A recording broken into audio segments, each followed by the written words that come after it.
മുണ്ടക്കൈ ചൂരൽമല ഉരുൾപൊട്ടൽ ദുരന്തത്തിൽ ടൗൺഷിപ്പിന് പുറത്ത് താമസിക്കാൻ സന്നദ്ധരായ ദുരന്ത ബാധിതർക്ക് പുനരധിവാസത്തിന് ധനസഹായം അനുവദിച്ചു.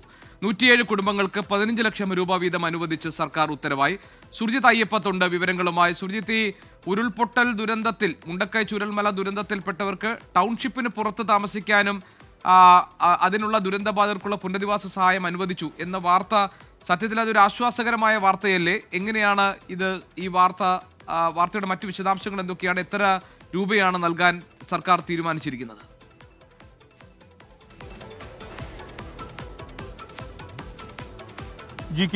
സംസ്ഥാന ദുരന്ത നിവാരണ നിധിയിൽ നിന്നും മുഖ്യമന്ത്രിയുടെ ദുരിതാശ്വാസ നിധിയിൽ നിന്നുമാണ് 15 ലക്ഷം രൂപ ഇപ്പോൾ നിലവിൽ അനുവദിച്ചിരിക്കുന്നത്. ടൗൺഷിപ്പ് ലിസ്റ്റിൽ ഉൾപ്പെട്ട 402 കുടുംബങ്ങളുണ്ട്. ആ കുടുംബങ്ങളിൽ 107 പേരാണ് ധനസഹായത്തിന് സമ്മതപത്രം നൽകിയത്. അതായത് ടൗൺഷിപ്പിന്റെ പരിധിയിൽ വീട് വേണ്ട, പുറത്ത് വീട് നിർമ്മിക്കാം എന്ന് ഉറപ്പാക്കിയ സമ്മതപത്രം നൽകിയത് ഈ 107 പേരാണ്.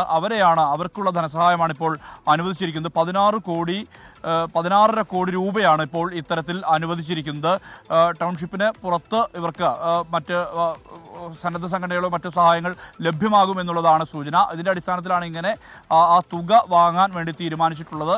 ബാക്കി കുടുംബങ്ങൾക്കായിട്ടുള്ള വീടുകളുടെ നിർമ്മാണം പുരോഗമിക്കുന്നുണ്ട്. അത് എലക്ഷൻ എസ്റ്റേറ്റിലാണ് വീടുകളുടെ നിർമ്മാണം നടക്കുന്നത്. ഊരാളുങ്കൽ ലേബർ സൊസൈറ്റിയാണ് വീടുകളുടെ നിർമ്മാണം. മാതൃകാ വീടുകളുടെ കട്ടിളവയ്പ്പിലേക്ക് പോവുകയാണ്.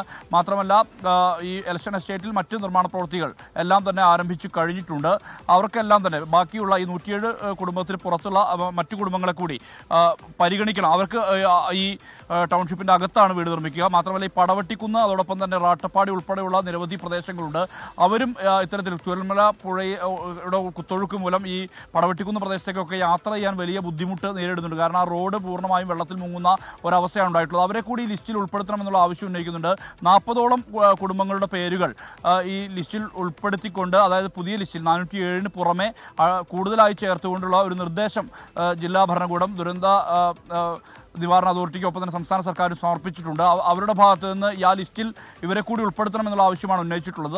അതിൽ റാട്ടപ്പാടി ഒപ്പം തന്നെ ഈ പടവട്ടിക്കുന്ന് ഉൾപ്പെടുന്നില്ല. അവരെ കൂടി ഈ ലിസ്റ്റിൽ ഉൾപ്പെടുത്തണമെന്നുള്ള ആവശ്യം പ്രധാനമായും ഉയരുന്നൊരു സാഹചര്യം കൂടിയുണ്ട്. ഇതിനിടയിലാണ് ഇങ്ങനെ 107 കുടുംബം, നിലവിൽ ലിസ്റ്റിലെ 107 കുടുംബങ്ങൾക്ക് ധനസഹായം അനുവദിച്ചുകൊണ്ടുള്ള ഉത്തരവ് ഇറങ്ങിയിരിക്കുന്നത്. ശരി, സുർജിത് അയ്യപ്പത്ത് ആണ് വിവരങ്ങൾ നൽകിയത് വയനാട്ടിൽ നിന്ന്.